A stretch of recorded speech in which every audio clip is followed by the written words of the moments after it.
Halo sahabat sekalian, ketemu lagi di channel PLTS Sederhana. Jadi sahabat, baterai yang selama ini kita gunakan ternyata itu adalah energi backup ataupun energi cadangan saja sahabat. Sementara energi utamanya itu dihasilkan oleh panel surya. Makanya disebut pembangkit listrik tenaga surya, bukan listrik tenaga surya. Artinya dibangkitkan oleh tenaga surya gitu sahabat. Sementara panel surya sebagai serapan dari mataharinya sahabat, yang kemudian disalurkan ke MPPT, ke baterai, dan ke inverter sahabat. Nah, jadi sahabat, baterai ini sebenarnya merupakan daya cadangan gitu sahabat. Dan sebenarnya sahabat, sistem PLTS itu tanpa baterai juga sebenarnya ya bisa running, ya, bisa tetap berjalan.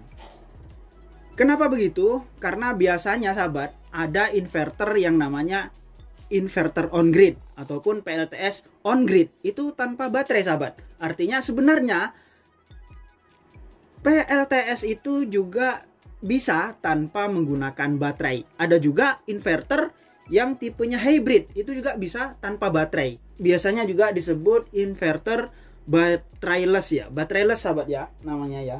Ya gitu sahabat. Nah selanjutnya sahabat, baterai merupakan pilihan ya. Pilihan artinya gini, kita juga bisa menyimpan dalam bentuk lain. Misalnya kita nggak mau nyimpan di baterai gitu ya, kita juga bisa merubahnya. Kita misalnya menggunakan dari panel surya kemudian ke controller, yang kemudian disimpan menggunakan mesin air, disimpan ke tandon. Nah, tandon ini untuk memutar generator gitu sahabat, untuk dirubah ke AC. Nah ini juga bisa sahabat. Ya memang kalau dipikir mungkin efisiensinya lebih rendah, tapi kalau dikatakan bisa kan sahabat sebenarnya tanpa menggunakan baterai ya kan. Yang dimaksud di sini energi simpannya sahabat. Sebenarnya bisa kan tanpa baterai, yang dialih fungsikan sebagai tandon gitu. Bisa dong ya, harusnya gitu. Nah sahabat, sebenarnya baterai yang selama ini kita gunakan itu tidak menyimpan listrik sahabat. Jadi dari panel surya itu diproses menuju controller ya, SCC gitu. Bisa berupa MPPT ataupun PWM dan sebagainya. Bisa juga berupa step down gitu sahabat. Nah dari panel surya kemudian ke MPPT masuk ke baterai, yang di dalam baterai tersebut yang disimpan bukan listrik sahabat. Yang disimpan adalah ya model kimia gitu sahabat ya. Jadi karena reaksi kimia tersebut ya itu akan menghasilkan listrik gitu sahabat. Nah ini berbeda dengan kapasitor ya. Kapasitor itu yang disimpan langsung listriknya sahabat. Makanya kapasitor tidak bisa menyimpan banyak seperti halnya baterai yang di dalamnya terjadi reaksi kimia sahabat. Nah begitu. Jadi selama ini yang kita simpan itu bukan listrik. Makanya di dalam baterai itu juga ada proses yang terjadi sahabat ya. Proses reaksi itu yang lama-lama itu mengurangi efisiensi dari baterai itu sendiri sahabat. Dan karena baterai ini adalah daya cadangan ya, sumber backup gitu, bukan daya utama ya, bukan energi utama dalam sistem PLTS, maka kita juga harus bijak sahabat dalam menggunakan baterai. Artinya gini, ketika siang hari kita bisa saja menggunakan beban berat, beban ringan, beban sedang, terserah kita saat siang hari. Yang penting inverter ataupun dayanya cukup gitu untuk mensuplai beban tersebut. Tapi sahabat, ketika malam hari ini kan tidak disuplai lagi dari panel surya ya, tidak disuplai langsung oleh panel surya. Nah, hanya baterai saja yang mensuplai gitu sahabat. Ini artinya kita hanya menggunakan daya cadangan ataupun energi backup yang kita simpan. Nah, makanya kita hanya, kalau bisa sahabat, kalau bisa ya kita hanya menggunakan beban seperlunya, yang penting-penting aja gitu sahabat. Ya seperti lampu, TV, kipas, bisa lah sahabat ya saat malam hari. Tapi seperti beban rice cooker ataupun kulkas ya gitu ya, usahakan itu jangan sahabat. Apalagi sistem PLTS kita itu kecil gitu. Usahakan yang ringan-ringan saja sahabat, supaya baterai kita juga awet. Nah ini berbeda ketika siang sahabat. Ketika siang itu beban akan disuplai langsung dari panel surya. Nah ketika beban ini menghisap daya yang banyak, kemudian dari panel suryanya nggak cukup, baru beban dibantu oleh baterai sahabat.